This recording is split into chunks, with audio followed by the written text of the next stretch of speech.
going to move now into a lunge, which is going to help to strengthen the psoas muscle, a muscle that wraps from the lower spine across the hip and down into the inside of the thigh. And this muscle is extremely important in all kinds of activities of walking and climbing and getting up and down from chairs. So we're going to take the right foot forward, and we're going to step the left foot back as far as you can comfortably go, bending into that front leg. So you want to feel a stretch in the front of the left hip. You might even feel a nice stretch in the back of the left calf.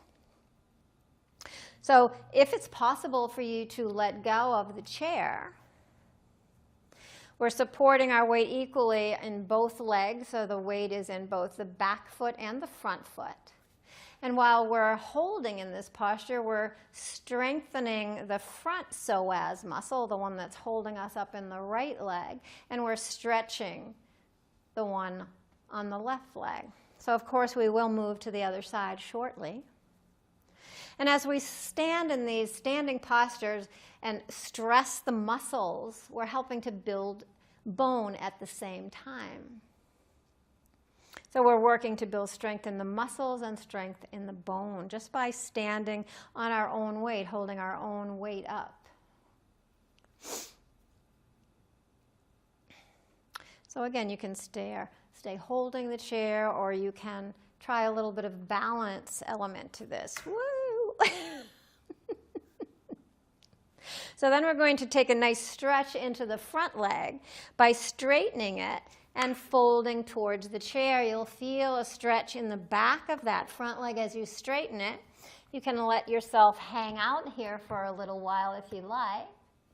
You don't want any pulling on the back of the knee or where the hamstring, this big muscle back here, where it attaches to the knee or the pelvis. So you want to feel a nice stretch in the middle or the belly of the muscle. And it's always nice to just hold in a nice, comfortable position and let the muscle slowly relax and stretch.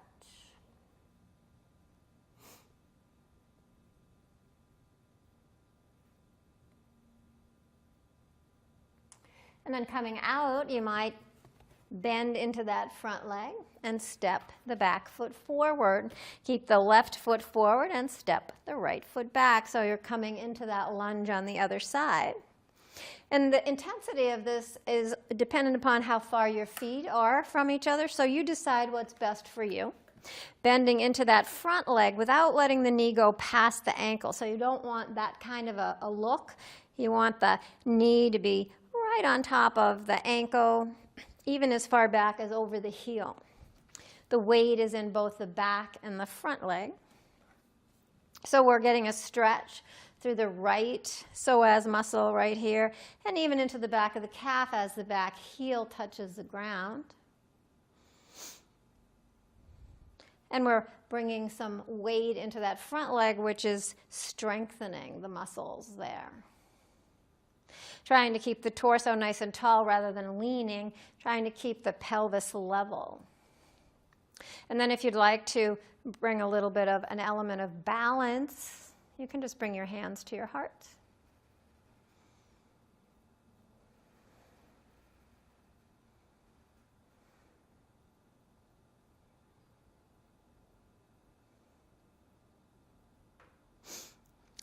And then we'll bring the hands to the back of the chair, straighten the front leg, and get that stretch into the back of the front leg. We can just rest on the back of the chair.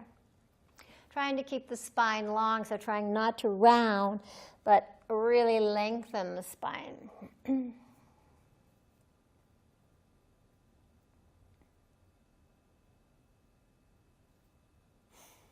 And just breathing into any sensation. Always letting that exhale be the softening agent, if you will, the downy in the yoga.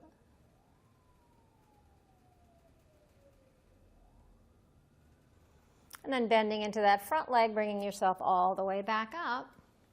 Bringing the weight into the front foot, step the back foot forward. And we'll do a balance. So balance is something that is very important to practice on a regular basis. I encourage you to practice just standing on one leg whenever you can. So we're going to come into a crane pose, which is basically standing on one leg. Bring the weight into your left leg and tuck that left hip in, lengthen up through the left side. Come onto the toes of the right foot. And you can stay right here, fingers or hand holding the chair or not. Your choice. And if you'd like to keep your toes touching, that's fine, and your fingers touching the chair, super. Or you can lift that foot off the ground and maybe play with letting go.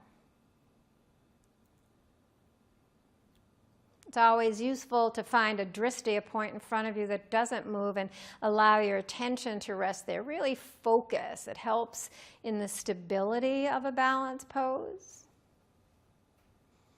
And the breath is also a tool that helps bring a little suppleness into the posture so that when you do wobble, which you will do, you'll correct yourself. If we stop breathing, we get stiff. When we get stiff, we tumble. And then bring that foot down and move to the other side. So you might want to set yourself up, holding the chair to start. So tucking that right hip in and lengthening up through that right side. Come onto the toes of the left foot. And feel stable there. Maybe let go here with just the toes touching. And that's a beautiful thing to practice. Or you can lift that foot off the ground if you feel stable. Keep the finger or the hand on the chair, that's fine. Or you might decide to let go.